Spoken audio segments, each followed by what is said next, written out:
representación del Consorcio Unión.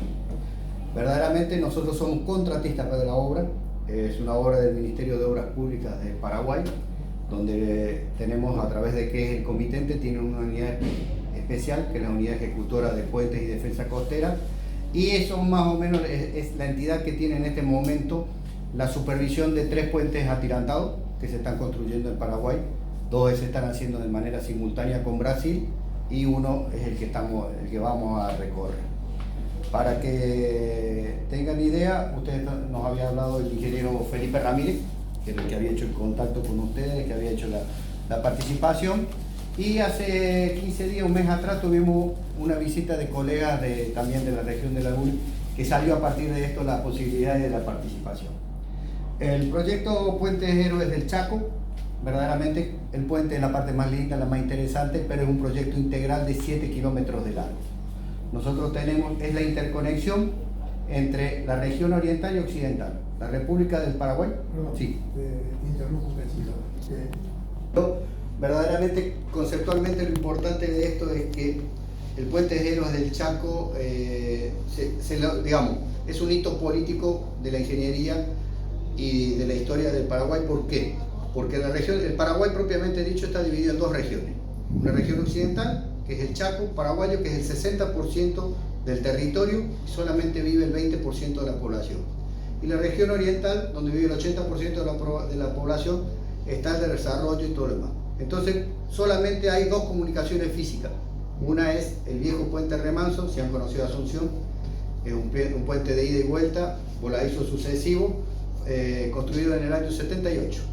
Y el puente de Concepción en el norte, que es similar, son 2 tramos en voladizo y que también tienen la misma forma. Entonces la situación se da de que el crecimiento del Paraguay o la necesidad daba la necesidad de un nuevo puente donde había distintos elementos geopolíticos para selección de la ubicación del puente. Uno era colocarlo en Itán Ramada Clorinda, que era digamos, algo ansiado por ambas partes para lograr la integración de la regional, el norte de Formosa, poder conectarlo a Asunción de manera más segura, más continua y todo lo demás, generaba un movimiento, un crecimiento al norte de Formosa y Asunción, un acceso directo a la Argentina, pero el gobierno decidió que ante una inversión y ante una situación que conocemos social y política de la Argentina, invertir en su territorio.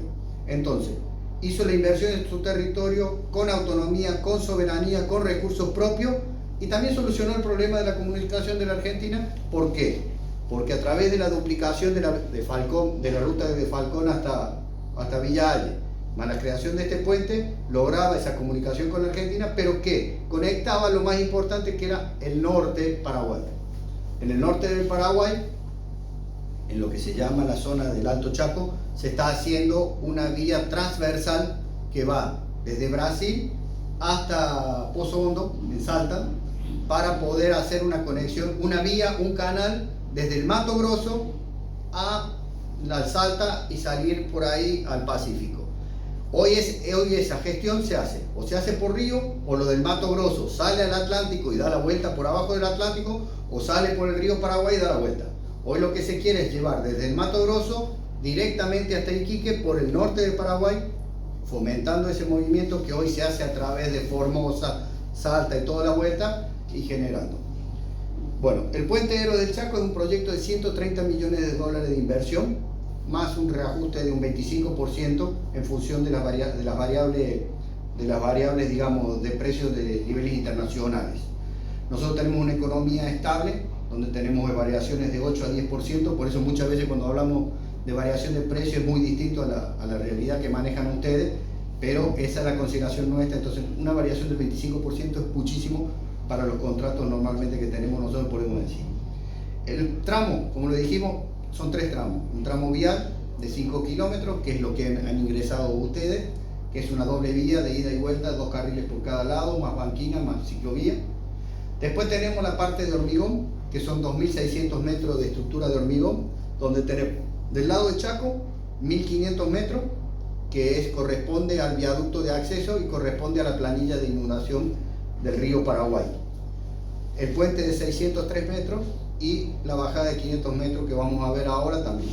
Todo lo que es viaducto fue ejecutado con el sistema de vigas pretensadas, fabricadas acá. Vamos a visitar la fábrica ahora, donde fabricamos 630 vigas de 40 toneladas en un plazo de 18 meses. 18 meses aproximadamente. Y hicimos el montaje de todas las vigas de las 490 del lado de Asunción, del lado de Chaco, y las del lado de Asunción transportamos por río. Y total, para hacer números grandes, 100.000 metros cúbicos de hormigón, 8.000 toneladas de acero de construcción, 1.000 toneladas de chapa, de 2.300 toneladas de chapa para camisa, 17.000 metros lineales de pilotes.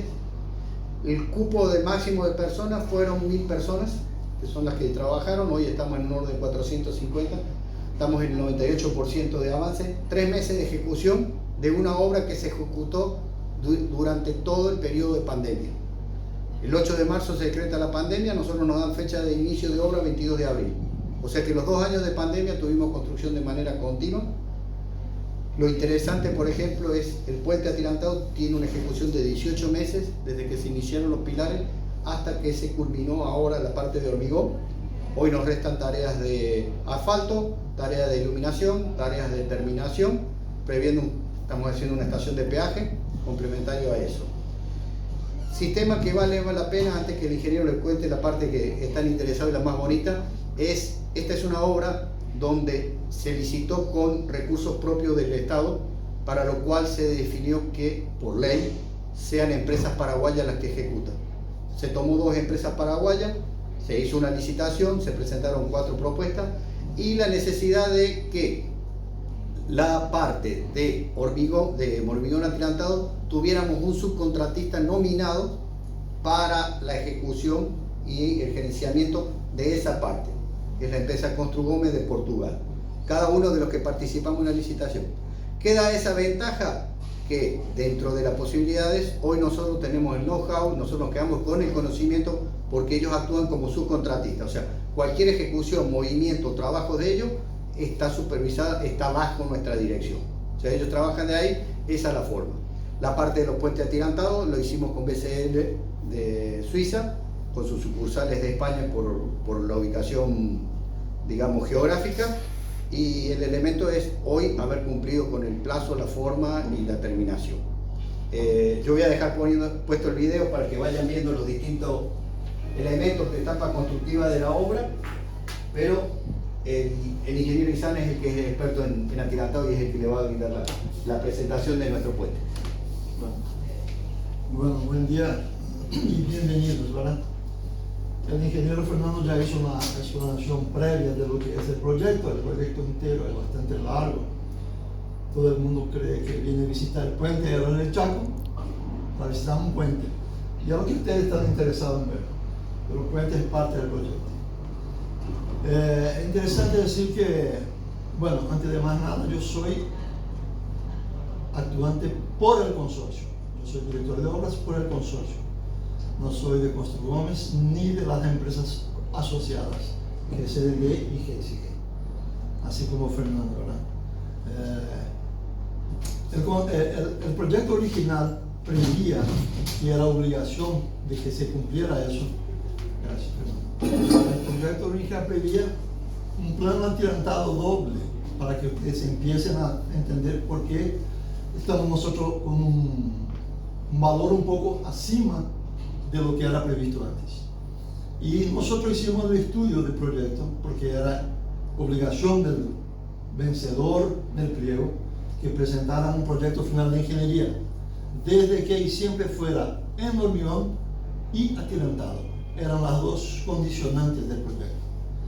El proyecto de factibilidad prevía plano doble de tirantes y un diseño diferente de las pilas. No imponía que eso fuera hecho. Y por estudios diversos que se hizo, nosotros llegamos a la conclusión que teníamos que alzar un poco el gálibo. Gálibo, ¿saben lo que es? La parte entre la máxima creciente del río y la parte de abajo del puente. Tenemos que aumentar eso para dar mayor flexibilidad y oportunidad de navegación a los actuales remolcadores que existen. Y bueno, para empezar a hacer ese estudio nosotros también, juntamente con los órganos gubernamentales, decidimos que como por el río Paraguay pasa 80% de todo lo que se produce, que sale o que entra en Paraguay, tendríamos que hacer un poquito una ecuación contraria, porque un puente o un viaducto se hace por lo que se va a pasar por encima, ¿verdad? Sea un tren, sea ómnibus, sea lo que sea. Y nosotros además de eso tenemos que privilegiar lo que va a pasar por abajo. Entonces, al estudiar el proyecto, nosotros ampliamos el vano central, la luz, de 240 para 300 metros, lo que permite actualmente que se navegue en 2 vías, y antes apenas una vía.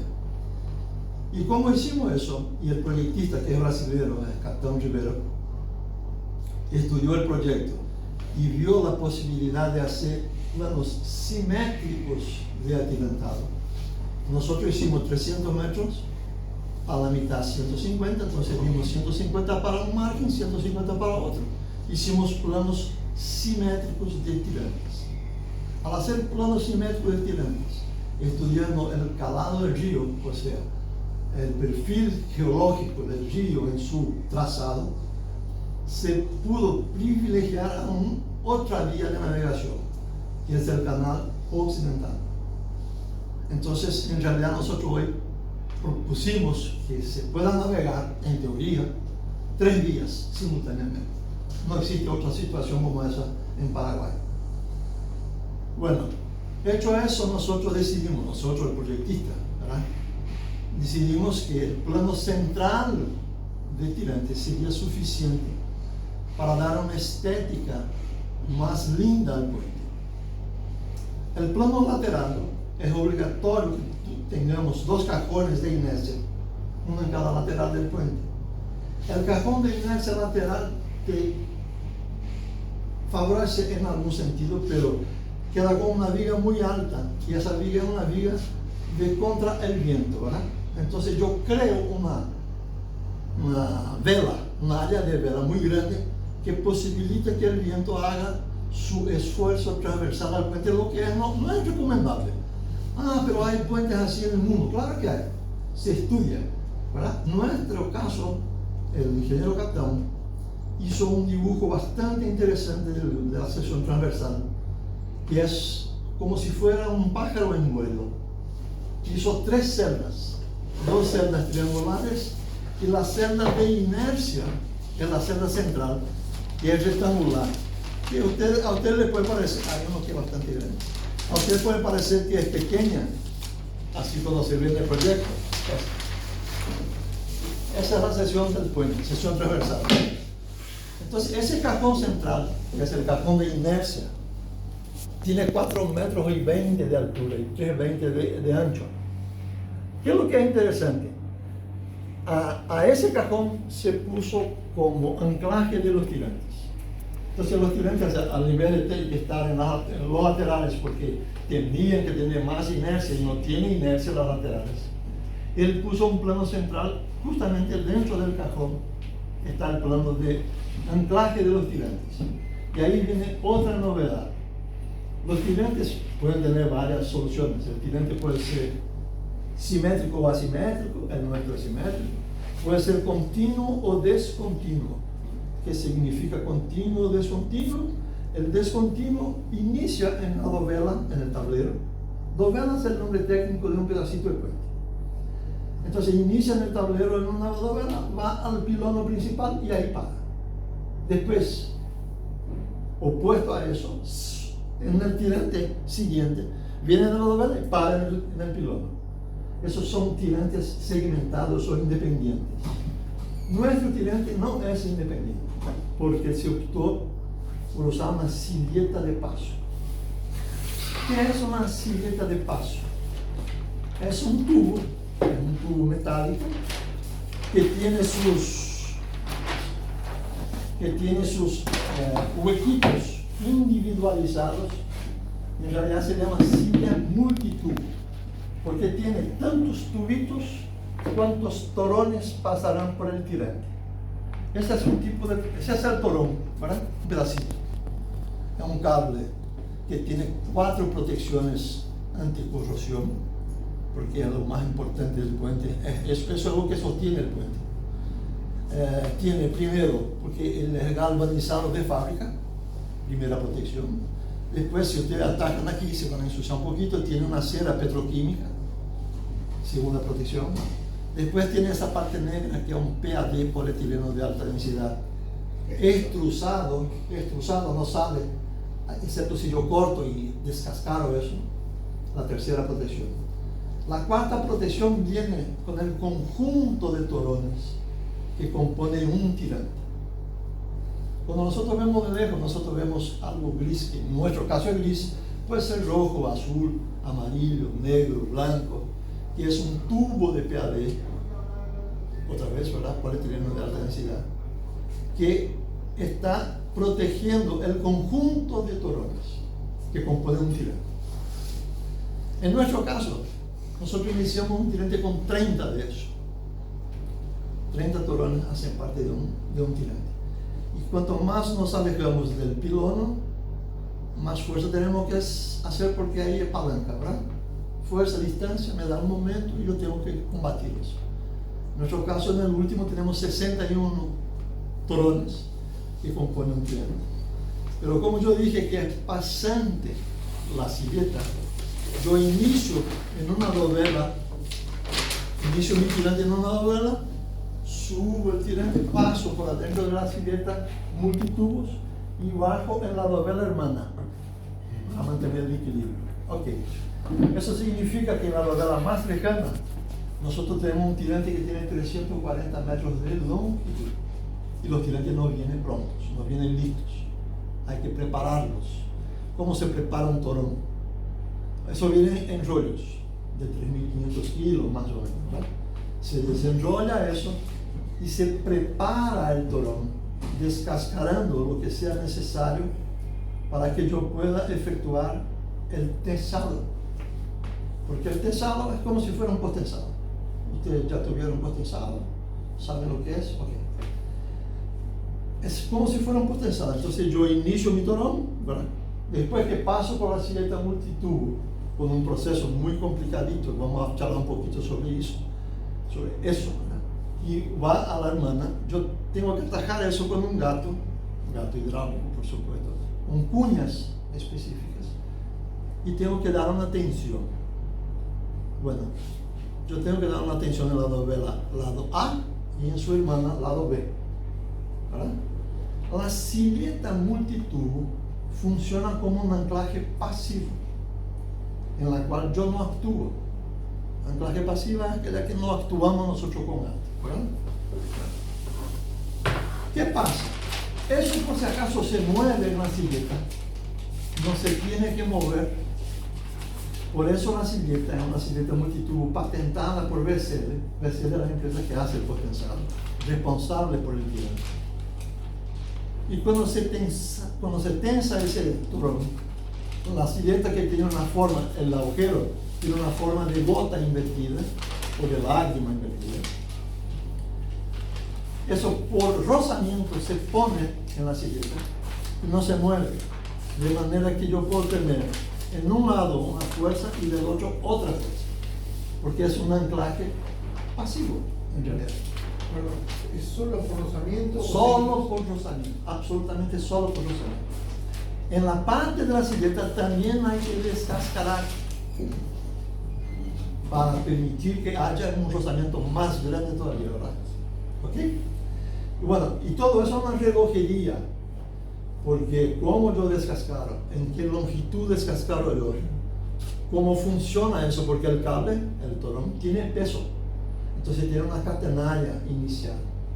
La vaina de PAD, que es la parte que envuelve todo el sistema, tiene una catenaria. Entonces, así, todo lo que parece muy simple, en realidad es muy complejo dentro de la ingeniería civil común, que nosotros tenemos un paradigma que es trabajar con centímetros. Es nuestro día a día. Cualquier cosa centímetros, tantos centímetros. En potensado se trabaja con milímetros. Y es complicado realmente hacer las cuentas todas. Bueno, una vez hecho el posicionamiento de los torones y estando vamos a decir, aprobada la tensión que fue ejercida al torón o a los torones, porque eso se tensa individualmente. Yo cuando tengo 61 torones, yo tengo que tensar 61 torones. Si tengo 30, 30. No es como un cabo múltiplo, que yo puedo tener hasta 31 de media o 27,5 octavos, y con un único gato yo estiro todo. Aquí no funciona así. El estiramiento o el tensionamiento es individual. ¿Y cómo se controla? Hay dos tipos, ¿verdad? Multitensión, o sea, isotensión o isoalargamiento. Iso significa lo mismo, ¿verdad? Entonces yo primero hago una isotensión y después hago isoalargamiento, para estar seguro que todos mis torones tienen la misma fuerza. Todos los torones de un tirante cambian de tirante para tirante. Cada toroncito de ese, más o menos 10 toneladas de fuerza ejercida. Después que está todo controlado, todavía no estamos en esa fase de la obra, porque falta la carpeta asfáltica. Cuando esté el puente unido con la carpeta asfáltica hecha, nosotros hacemos una verificación de fuerza. Entonces ponemos la fuerza definitiva que tiene que tener cada tirante. Una vez hecho eso, nosotros cortamos la parte excedente del torón, porque eso se va alargando, ¿verdad? Cortamos la parte excedente, se protege con un capot, que es un cilindro hueco, por supuesto, metálico galvanizado, y adentro de eso se pone una resina bicomponente que no puede ser rígida y que tiene que posibilitar eventual sustitución de tirantes. ¿Los tirantes pueden ser sustituidos? Sí. ¿Y por qué? Por algún daño que pueda haber ocurrido en el tirante, ¿verdad? Puede haber varios tipos de daño. El más común que se puede decir sería daño por fatiga. Entonces nosotros tenemos anclaje activo, anclaje pasivo, que es silleta, y anclaje activo. Se tensa y la silleta también se inyecta la misma resina de una parte a otra. La resina sirve para protección contra corrosión. Toda la parte que descascaramos en un anclaje activo es más vulnerable porque está sin la cera, la celita, ¿verdad? Y sin el PAD. Y toda esa parte está dentro de un anclaje, Esa parte también se inyecta, no solamente el capot, como esa parte interna del anclaje es inyectado.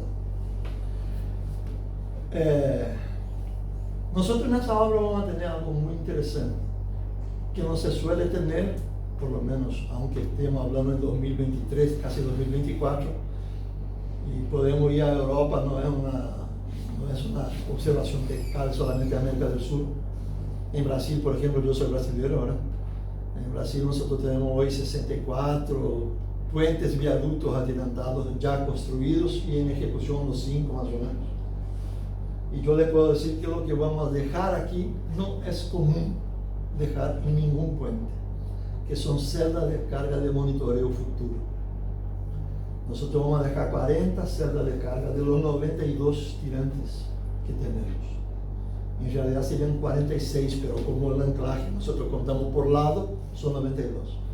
Entonces nosotros vamos a poner 40 celdas de carga y vamos a, por supuesto, calibrar todo un software y le vamos a entregar al Ministerio de Obras Públicas porque no es nuestro alcance de contrato. Pero le vamos a dar las características de la obra según lo que entregaremos a ellos. Y ellos pueden online a cualquier tiempo saber qué fuerzas están aplicadas o actuantes en esos 40 tirantes. ¿Y cómo van a saber los otros? Un modelo matemático me hace con que si yo tengo 1, salto 2, tengo 1, salto 1, tengo otro, yo puedo hacer interpolaciones matemáticas y tener algo muy cercano de lo que realmente existe online. Ahora quiero saber lo que está ocurriendo. Y otro detalle muy importante es cuando nosotros hablamos de mantenimiento, ¿verdad? Mantenimiento es algo que hace con que obras se caigan en el mundo. Puentes, viaductos, edificios, un montón de obras civiles caen o entran en colapso por problemas de mantenimiento, no de ejecución ni de proyecto. Porque hay los tres errores: proyecto, ejecución y mantenimiento. Si suman los tres es una catástrofe. Pero lo que tenemos aquí es una condición de mantenimiento, ojo, condición de mantenimiento bastante favorable por la geometría que tenemos. Como se creó una celda central como túnel, es un túnel en realidad, que van a estar los anclajes de los tirantes, 4 y 20 por 3 y 20, imagínense que es un túnel realmente, ¿verdad?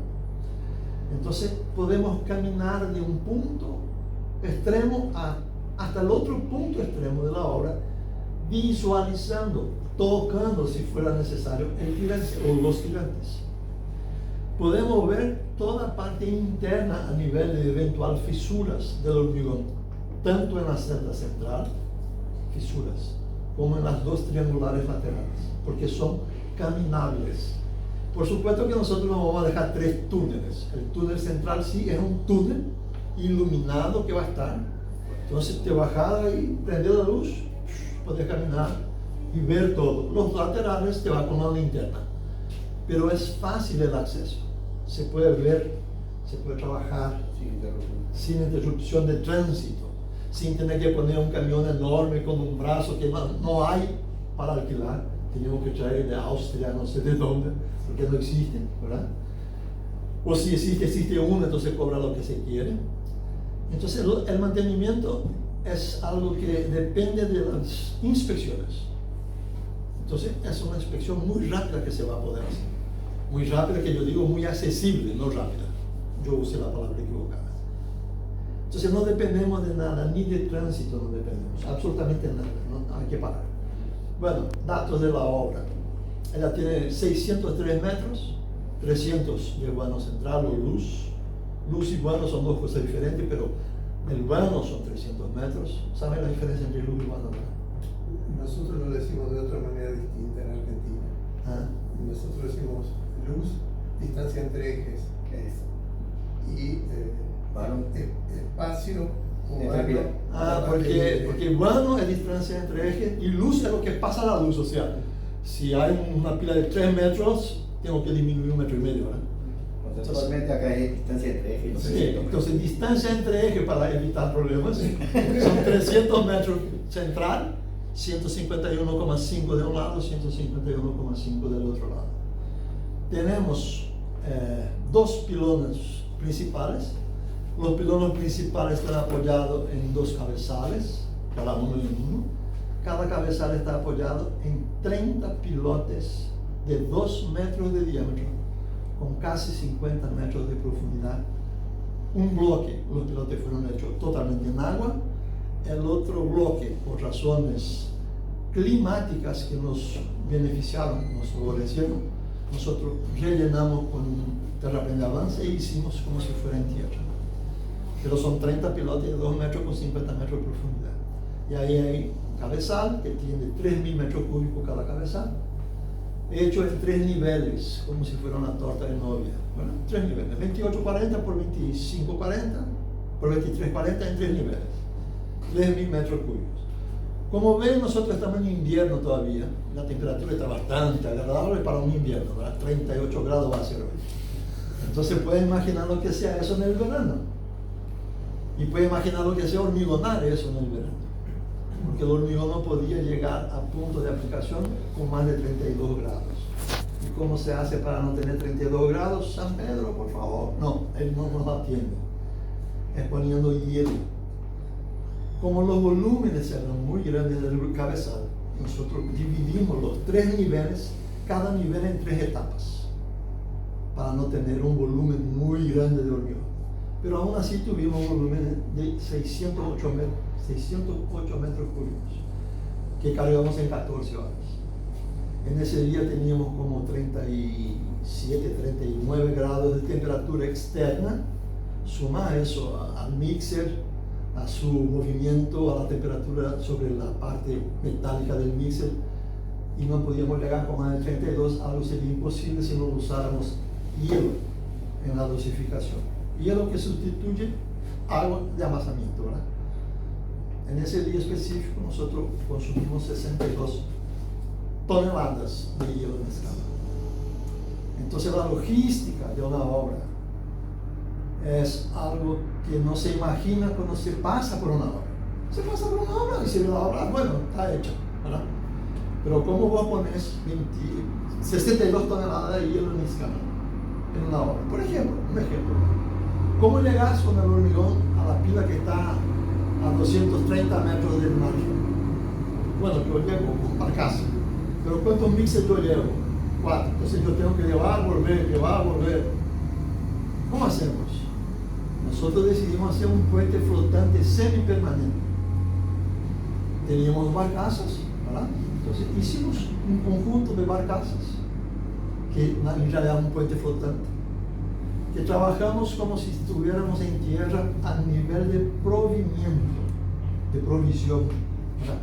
Entonces nosotros llevábamos el hormigón paseando por un puente y volviendo sin problema. El problema a veces era llegar al pilote más lejano, que estaba siendo hecho en agua, porque él tenía una disposición tal que no nos permitía con el puente flotante llegar hasta el último, por una condición logística de ejecución. Entonces nosotros también tuvimos algunos problemitas y hicimos rebombeo. Teníamos bomba pluma, rebombeábamos en otra bomba pluma y de ahí cargábamos al piloto. Eran cosas que no se estaban habitualmente hechas en Paraguay. Puente flotante, tantas embarcaciones como tuvimos en esa obra, rebombeo,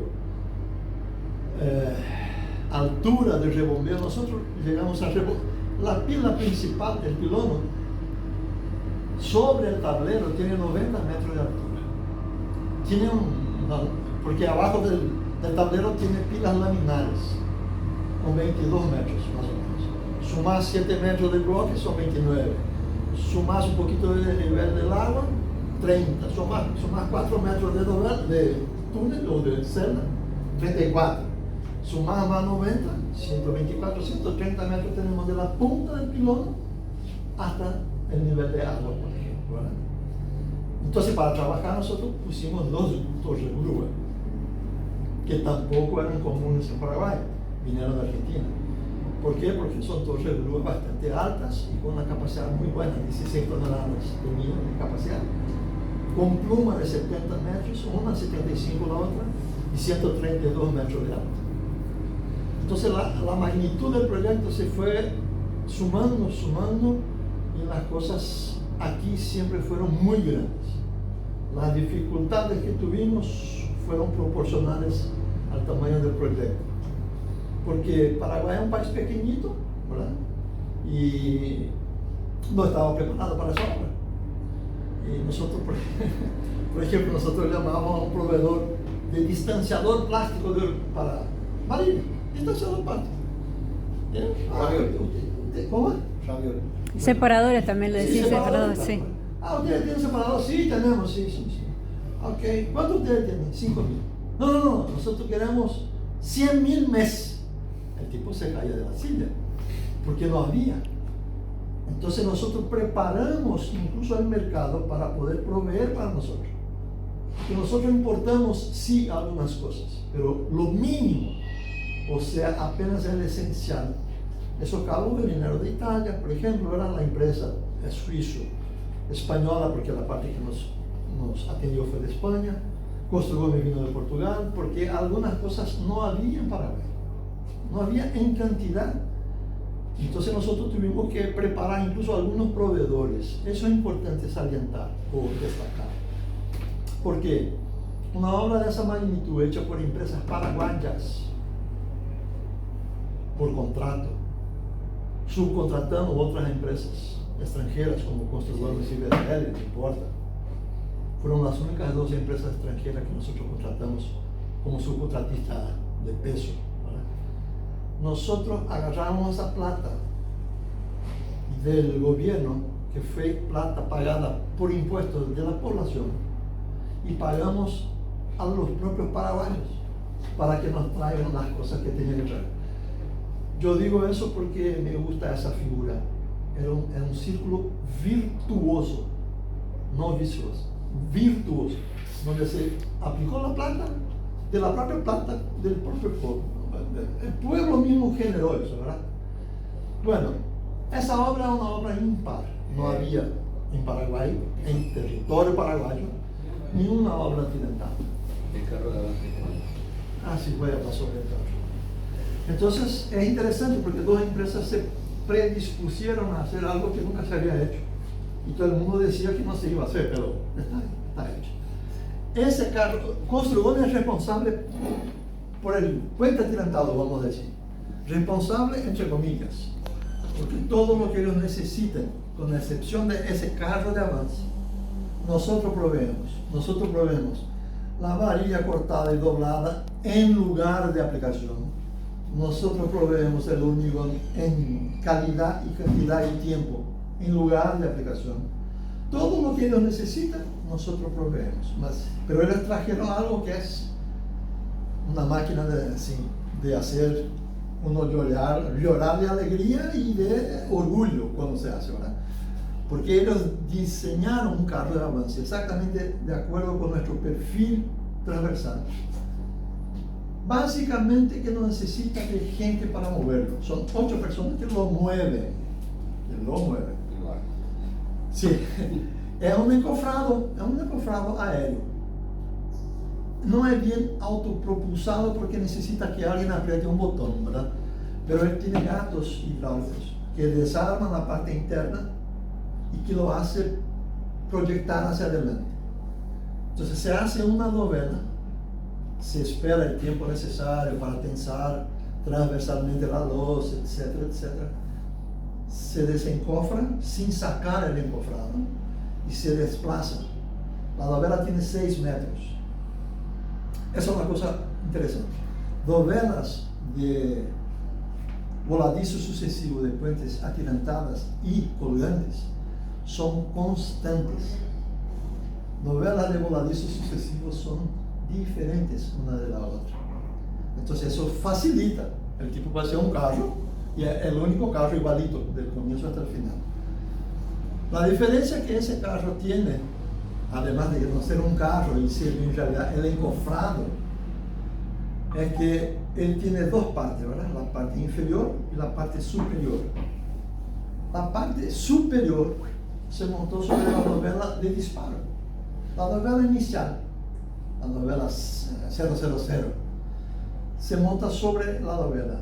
Pero la parte de abajo, con 95 toneladas más o menos, se monta justamente abajo de donde va a usar la primera novela y se iza eso. Se hace un izaje con cables de potensado y gatos de potensado. Se va izando. Nosotros hicimos eso en 12 horas.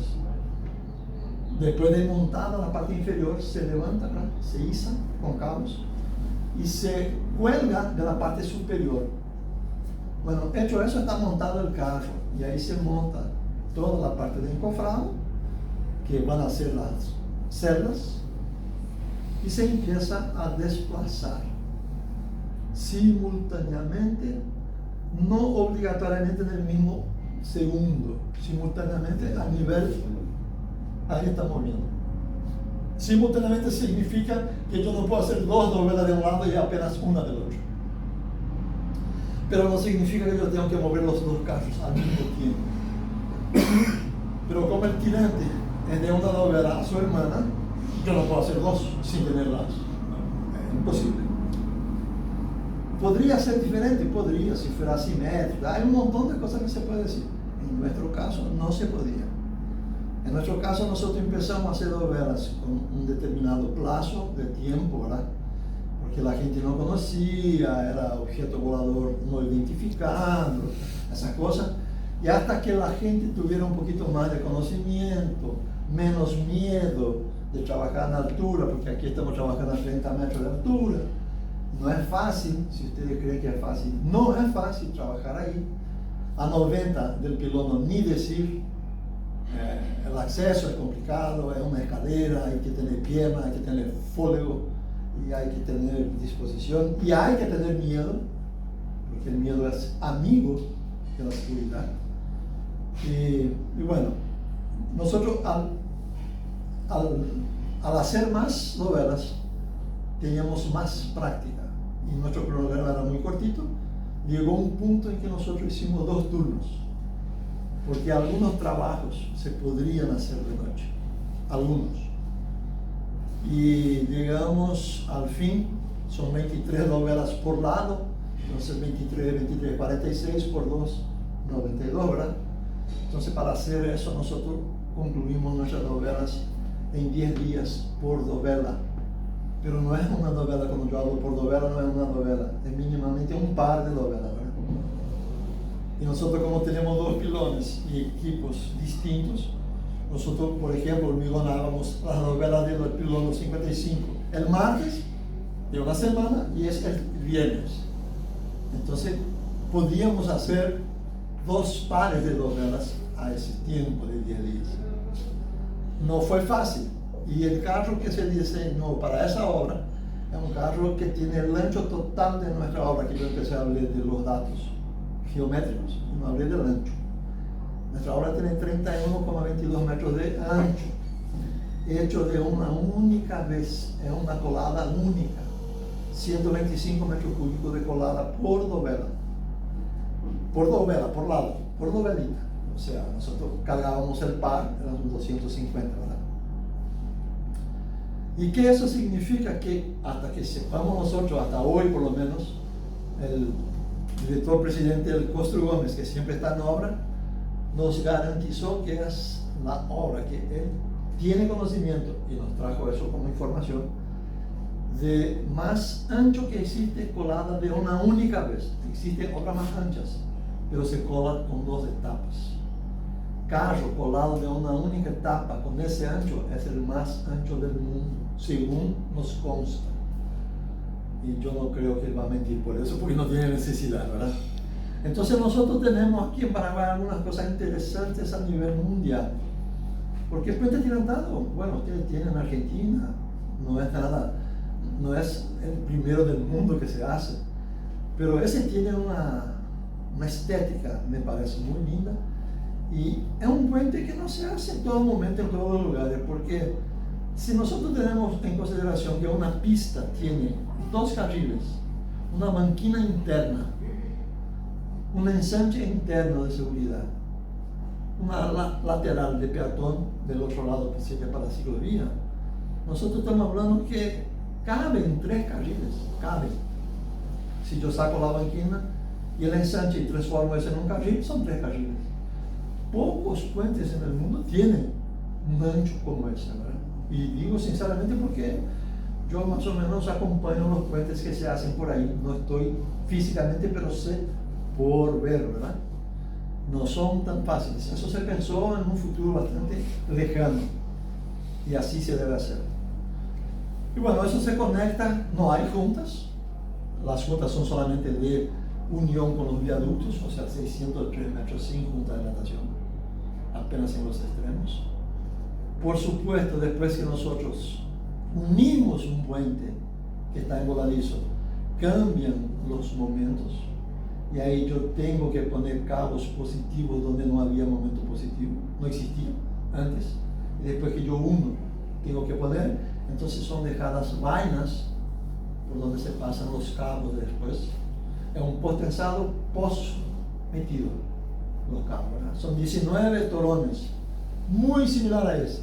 ¿Cuál es la diferencia? Bueno, no necesita ser galvanizado, no tiene cera y no tiene tampoco la fundita esa de PAD. Es un potensado común. Y ahí sí los 19 torones son tendidos o tensados simultáneamente con un gato grandito que tiene 750 kilos un gato. Pero caminaba por ahí, por adentro del túnel. Y después de tensado tiene que inyectar. Eso es potensado común, ¿verdad? Y se une a los viaductos. De un lado tenemos un viaducto con 1500 metros, del otro lado un viaducto con 330 más una rampa. Y las vigas todas fueron pretensadas y fabricadas aquí. Entonces, pero ¿y la viga es igual? No, la viga es un poquito diferente porque el torón de la viga es media, o sea, 12,7, ¿verdad? Pero varía el diámetro y la fuerza. El proceso es el mismo. Pretensado, yo creo que ustedes saben lo que es, ¿verdad? Entonces se tensa primero, se hormigona después se transfiere. Y ahí tuvimos otro problemita, entre comillas, problema, ¿no? Era tener un tiempo hábil para desactivar el tesano, inserir las fuerzas a las vigas y poder liberar la pista. Y nosotros tenemos que tener eso en un corto tiempo, porque pista con pieza es plata perdida. Entonces nosotros logramos 36 horas sacar las vigas de la pista, haciendo 9, 12, 9, 12, 9, 12, semana 9, semana 12. A nivel de hormigón, no es común tampoco trabajar con hormigón 50 o 500, no sé cómo te llamas, 50 MPa. 50. Y del puente, todo es 50. El puente todo es 50. Tablero, pilón, todo es 50. Entonces es otra cosa que hay que trabajar bien. Nosotros concluimos que era mejor tener una empresa que nos diera consultoría full time, directa. Contratamos una empresa paraguaya de ingenieros jóvenes, pero con una gana de hacer que dio gusto.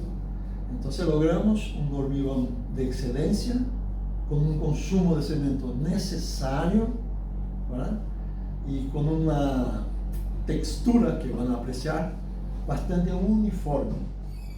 No hay problema. De la obra en sí también, cómo se hace una pendiente transversal del viaducto, por ejemplo, ¿verdad? O cómo se hace una pendiente longitudinal, cuántas juntas tiene. Nosotros tenemos juntas del viaducto a cada 90 metros, pero las vigas tienen 28. O sea, cada 3 vanos yo tengo una junta de dilatación. Entonces, para hacer cada 3 vanos, en 2 yo tengo que unir con losa elástica o losa de continuidad, no sé cómo te llaman, pero una losa de continuidad. Y así fue, y así es nuestra obra. Nuestra obra ya está faltando carpeta asfáltica, pintura horizontal, tachas, tachones, iluminación y terminaciones miles. Tenemos que entregar el 22 de diciembre porque Papá Noel tiene que pasar por ella para llevar los regalos, si no, no sé lo que va a hacer. Consulta, ¿este puente tiene Sí, túnel de viento? sí. Después de calculado se pasó estudio de viento en Brasil. En Brasil. Vento Sur, Ah, Rio Grande do Sul. Rio Grande do Sul. Ajá. En Brasil se hizo el estudio de viento y el confort que nosotros obtuvimos fue bueno y muy bueno. Porque hay excelente, muy bueno, bueno, regular. Con el ingeniero así.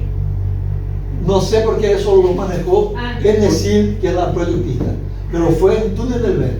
El modelo numérico hizo Controlado. El modelo numérico, sí, rolable. Y después Porto Alegre. en Porto Alegre. En Porto Y Alegre. después ellos hicieron el Río Janeiro la comprobación. Para corroborar los Eso trabajos. en cuanto a nivel de confort, digamos. Sí, claro, porque después de controlar para ver los movimientos que existen, esos movimientos te permiten decir si tenés que tener o no algún tirante, por ejemplo, transversal, y si no tenés qué nivel de confort tener al usuario. Sí, para romper la generación de los vórtices. Sí, porque exactamente. Y además Bueno, de ese esa diseño, está muy interesante. además de ese diseño que tenemos de la sección transversal, el proyectista puso un deflector lateral. Agregar Agregamos un un deflector metálico. por las dudas. Por la duda. No sé si por la duda. Acá. ese chiquitito lateral es un deflector metálico. Además de que, o sea, ya la sección, Ya la sección está o diseñada sea, para. la anterior era, imagínate, los 2 metros que tenemos acá en el medio, acá tenemos 4, teníamos 2 metros acá un cajón y 2 metros un cajón.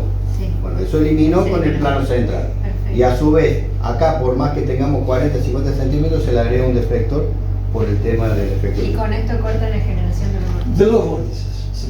Y el vórtice, en ese diseño, el vórtice ya hace un movimiento interesante, ¿verdad? Porque si el viento viene en una dirección, la intención es empujar el puente, pero cuando pasa por abajo, trae otra vez de vuelta.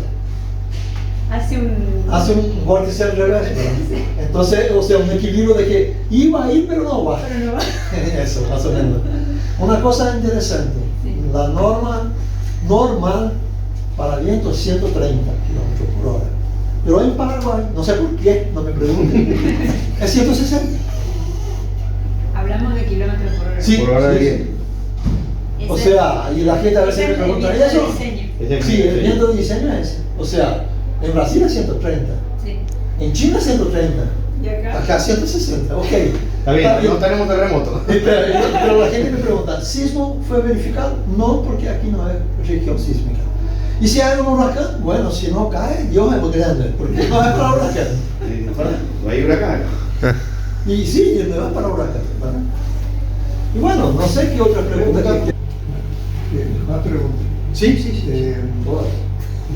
Bueno, pues No, ejército militar. El hormigonado de las novelas. ¿Se hizo en alguna hora del día especial? No, no era hora especial, a la hora que se pudiera hormigonar, pero siempre buscábamos hormigonar por la mañana, pero era hormigones que tardaban 5 horas, al mediodía. Nosotros hormigonábamos de madrugada, A la mejor hora.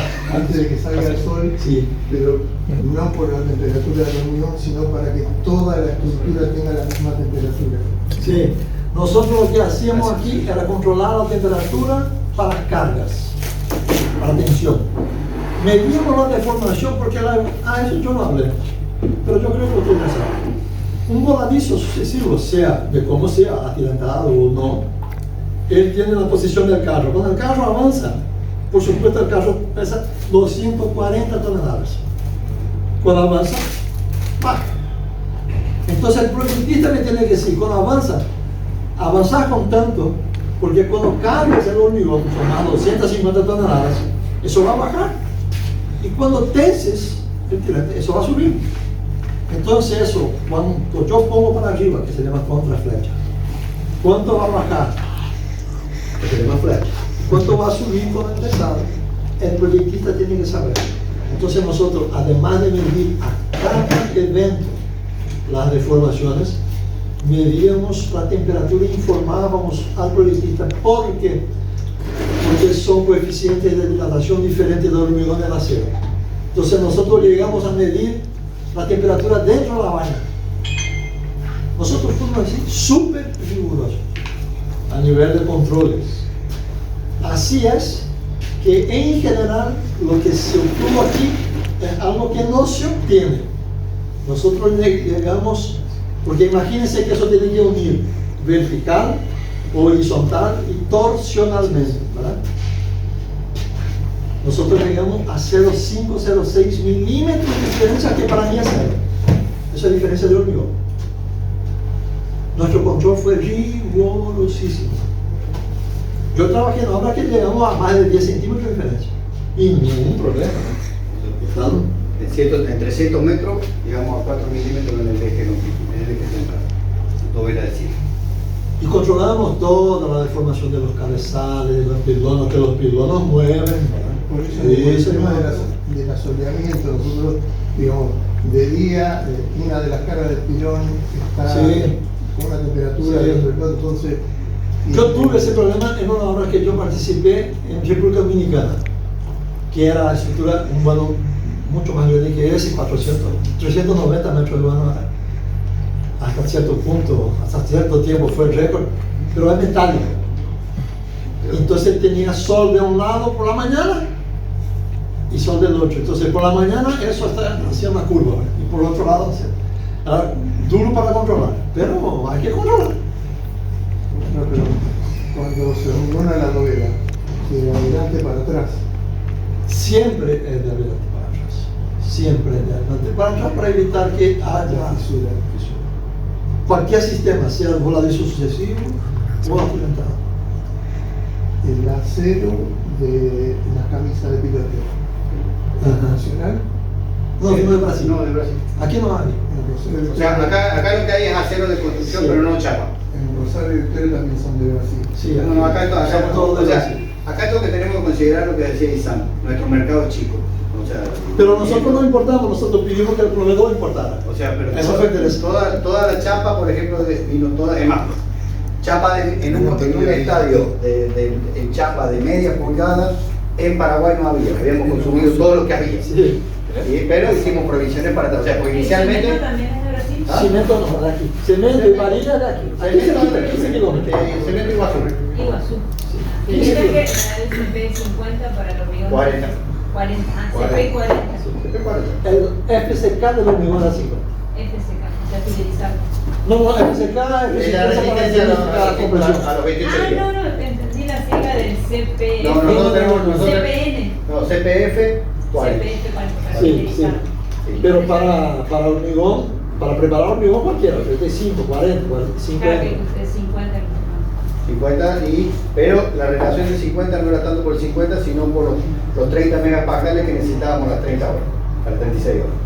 O sea, nosotros, el cálculo era 50, pero nosotros necesitábamos las 36 horas para poder correr, porque a las 36 horas ya teníamos posibilidad de correr, o sea, de pesar y empezar el proceso a cerrar para 7 días. Ese era el tema. Una curiosidad. Los tabiques inferiores de las pilas están independientes. Sí. ¿Por qué? ¿Es por estética que se lo eligió independiente? No, fue por disminuir la posición al viento. Eso es lo que trató. ¿El qué? El pilar. Los dos pilares laminares. ¿Por qué separados? No, el pilar separado, no solamente eso, el pilar separado es importantísimo para la flexión del pilar. Si tenés una pila puede fletir, ¿verdad? Si tenés dos, vos creás ahí un brazo, una rigidez. Eso es para enriquecer la fundación, la transmisión de la fundación. Una pila sola ela te va a fletir y te va a fisurar entera. O no, pero ahí tenés que poner un volumen mucho grande, mucho más armadura.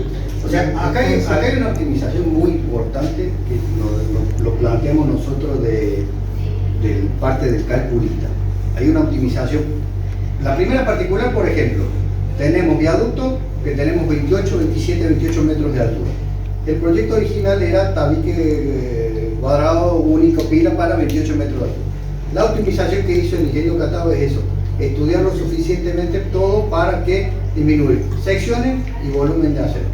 Con respecto al proyecto original, casi tenemos un 40% menos de hormigón y de acero, casi el 50% menos de acero. Está bien. Lo que se inicia acá se estudia con un estudio de prefactibilidad. O sea, números que fueron volados. Por eso muchas veces cuando discutimos qué diseñaron, qué hicieron o qué hicimos, no. A nosotros nos dijeron, unen este punto con este punto y quiero que sea tiratado y de hormigón. Y te dieron un dibujito para que todos tomaran un dibujito. Y te dicen, no, y ahí entraron a tirar números cualquiera. Hasta que fuimos a proyecto, a diseño y la optimización eso. Nosotros, te digo, con un 40% menos de hormigón hicimos un puente mucho más grande. Y eso es el concepto de invertir en ingeniería, ¿no? Una curiosidad del cálculo. Los dos tabiques entonces no tienen la misma carga. Tiene la misma carga. Si está más cargado el vano central, la pila tendería... No, lo que pasa es que la dovela cero es un macizo único, es la dovela de disparo. Sí, pero se está refiriendo a las pilas laminares. Sí. Ok, ellos son dimensionados para la carga máxima. Pueden no tener en algún momento la misma carga. Claro. Sí, seguro. Seguro que se dimensiona para la máxima. En algún momento no va a tener la misma carga. En algún momento. Así como es muy interesante porque nosotros tenemos pilas. Mucha gente pregunta eso, ¿verdad? Porque nosotros tenemos plano central semi-alfa. Todo el mundo piensa que un plano lateral, sea inclinado, sea paralelo, me da más estabilidad, porque si yo tengo vehículos aquí y no tengo aquí, está sostenido. Y sea un plano central, mucha gente piensa que si yo tengo vehículos aquí, eso va a ser eso. Pero no se olviden, yo tengo el túnel y el cajón de inercia. Resistencia a torsión. Sí, pero estamos hablando aquí de ingeniería, ¿verdad? Habla eso al usuario. El usuario no sabe. Ahora, el diseño, aparte del diseño que tiene, nosotros originalmente íbamos a ir por arriba, pero yo creo que tienen que ir por abajo para que vean el diseño de abajo del puente. Es muy bonito y da la sensación. Es un pájaro volando, dicen siempre. Es un pájaro volando por ahí. Realmente es lindo. Porque aparte la tendencia del diseño, o sea, el diseñador, aparte de tener, él no es tan calculista, sino un grupo de calculistas muy grande y un equipo de trabajo muy grande. Él es arquitecto, es un ingeniero que es arquitecto y tiene esa simpleza porque muchos discutían, las dos pilas principales, le vamos a poner dos pilas macizas para que sean imponentes.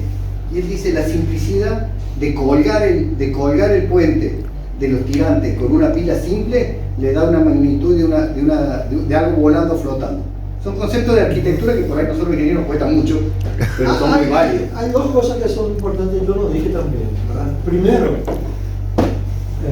La necesidad de poner dos planos muchas veces es impuesta por la solución técnica que se tiene que adoptar. No crean que para hacer un puente con 900 metros de luz, por ejemplo, se puede hacer con un plano central. No se puede. Y tampoco se puede hacer de hormigón. O sea, en estructura mixta. Muchas veces la solución viene junto con la imposición técnica, geográfica, topográfica o lo que sea. Otra cosa que, por ejemplo, mucha gente, dos planos me trae más polución visual si yo estoy lateral al puente que un plano central. Pero eso es pura estética. Pero a veces los dos planos son más que necesarios. Yo conozco puentes que de un lado es asimétrico, de un lado tiene un plano y del otro tiene dos. Son soluciones técnicas. Entonces, yo no discuto mucho solución técnica. Yo apenas hablo, comento. Porque ¿cómo yo voy a decir ese es el peor o el mejor? Para mí ese es el mejor proyecto que se podría hacer para ese puente, porque estoy ejecutando ese proyecto. Si fuera diferente, yo decía, ese es el mejor porque estoy ejecutando. Y después terminamos en ¿me gusta o no me gusta? A mí me gusta este. Más o menos por ahí, o sea... terminas en esa discusión técnica, cualquiera de las dos son posibilidades técnicamente. La ingeniería te lleva a eso y la necesidad y la responsabilidad también es. O sea, acá el que pone la firma, por lo menos puede elegir lo que le gusta. Sí. Ese es el responsable. Pero hay que tener, qué sé yo, conciencia para hacer un comentario. Yo tengo conciencia de que es un mismo proyecto. ¿Podría ser diferente? Ok, es otro detalle. Tengo una pregunta. Una vez hecha la dovela ejecutada, ¿en qué momento se realiza el tesado? Cuando se tenga la información del laboratorio que se alcanzó el módulo y la resistencia especificada para tensar. 32 MPa para resistencia y 30 GPa para módulo. Acá se lograba eso a las 36 horas. Y a veces antes. Pero 36 horas módulo era el módulo de iniciar el tesado transversal. O sea, toda la losa tiene tesado transversal, un tesado transversal. Posteriormente a eso se iniciaba montaje de tirante y más o menos con un tercio de tirantes colocado ya se permitía mover el carro. O sea, el carro a las 24 horas se soltaba, pero se soltaba simplemente para evitar que se pegue el encofrado al coso. Sí, claro. Otra consulta, ¿cómo fue el proceso de hormigonado de los pilotes de fundación? Que dijeron que fue bajo el agua. Normal, el proceso de cualquier piloto, sea en tierra o sea en agua. Tremi, tubo tremi. O sea, se hace la excavación primero en agua, primero camisa. Camisa metálica. Una camisa metálica perdida. Se tiene que encontrar determinada longitud para que no baile ahí, ¿verdad? Una vez hecho eso, se hace la perforación con lama betonítica. Después de alcanzar la longitud necesaria, se comprueba eso. Se verifica la lama betonítica, si hay que desarenar la lama betonítica o hay que cambiar la PLV. Se pone la armadura y un tubo tremi. El tubo tremi es el que te lleva el hormigón allá abajo. Ya cuando vas lanzando el hormigón sale por el tubo tremi y empuja hacia arriba la lama. Y vas sacando tu tubo tremi. Debe que siempre maneje que el tubo no salga además, o sea, junto con el lodo, que quede fuera de tu hormigón. Y vas lanzando el hormigón ininterrumpidamente hasta que llegue al punto. Y ahí hace rebosar un poco para que salga la suciedad de lama concreto, lama hormigón. O sea, la diferencia del agua con el de tierra, primero es que todo lo que sea agua, vos pones una camisa para que no estés por arriba de la cota. Entonces estás trabajando en la misma condición que si trabajas en tierra. Y la otra condición difícil, tener que tener los equipos para trabajar, estar montado sobre el agua para el movimiento, etc. Y como era arena, teníamos que usar la betonítica, ¿no? Sí, porque no tenemos roca. Sobre el rechazo. El agua que queda dentro de la camisa se bombea. No, se reemplaza por bentonita. Por lama. En realidad va a tener un tubo lleno de lama bentonita. El mismo proceso que hacer en un pozo normal, nada más que eso que fue agua ya lo consideras perdido. Sacás el agua y pones... Y cada pilote tenía 180 metros cúbicos de hormigón. ¿Y cómo fue para ir colocando, supongo que se fue enlazando camisa con camisa porque dijeron que era 50 metros? 50 metros. Entonces nosotros decimos, pero la camisa va solamente hasta el lecho 6 metros más.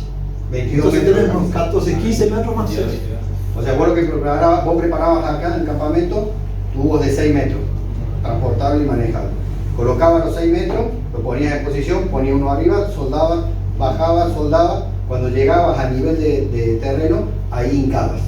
Y ahí lo metías, como decía Isan, 6 metros por lo menos de ficha, que lo llamaban. Una vez que estaba la ficha, se reemplazaba el agua por lodo bentonítico, empezaba la perforación y era una perforación similar a cualquier pilote. O sea, lo complicado es llegar al punto. Inclusive, vamos a ver, capaz que veamos, delante de las pilas están las defensas rígidas para evitar la colisión, que ahí se hizo una serie de pilotes, uno al lado de otro en un círculo, para generar lo que llamamos el dolfín, que ahí también, el mismo proceso. Voy a preguntar por las defensas, porque en la imagen estaba puesta. Sí, hay defensas. Aguas arriba son defensas como islas de hormigón. 28 pilotes de 1,20 m. Y ahí está coronado por losas de hormigón, viga de hormigón, etc. Y aguas abajo son cajones metálicos. Una defensa flotante. Que no está todavía. La determinación de la cota máxima y el estudio, digamos, del río, Sí. de una cascada. Eso fue, por eso generó que de ese lado tuviéramos 1.500 metros de viaducto. Porque si vamos a ir por ahí, van a decir, bueno, el terraplén que hicieron para hacer la parte vial, hubieran hecho 1.500 metros más y ya. Pero íbamos a hacer un dique. Y aquí hay agua de inundación del río, entonces la planicie de inundación del río viene hasta 1.500 metros hacia adentro del margen. Entonces, para mantener el equilibrio biológico, no sé qué, biosférico, Sí, ¿verdad? ambiental. Sí, de los verdecitos, entonces para mantenerlo. No, acá todo lo que es cota de inundación en Asunción y en Paraguay está referida a la inundación del año 83, que fue la mayor, la que se registra, y que tenía, digamos que tuvo una nueva acción en el año 92. Hay fijado ya cota de 63. Claro, y el estudio es de una empresa acá para No, ya hay N estudios paraguayos referidos. O sea, porque ¿qué pasa? Desde el año 2010 hacia este lado, Paraguay empezó a mirar el río. Normalmente construyó todo acá.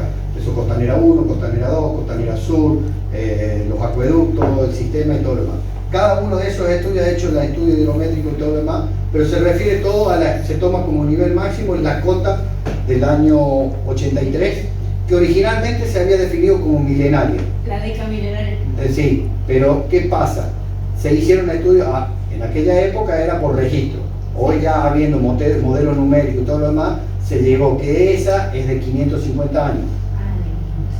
Pero es la que ya se tomó porque sobre esa se construye 1,5 metros arriba. O sea, todo lo que ven de Costanera, vamos a ver, la misma parte vial nuestra es 63, es la cota de 500 años y nosotros hacemos todo 64-50. O sea, se tomó ese 500 años, no se tiene la milenaria, no se llegó a eso, se comprobó que no era milenaria del 83 y bueno, ahí se determinó el nivel de construcción de Asunción. Según ley municipal, todo lo que está debajo del 62 es no habitable. El 62 es habitable con una recurrencia de 100 años para arriba. Se supone que nadie tiene que ir debajo de la 63. Todavía estamos en una etapa de refuncionalización, de redeterminación. Son cosas que van a ir acomodándose en el futuro.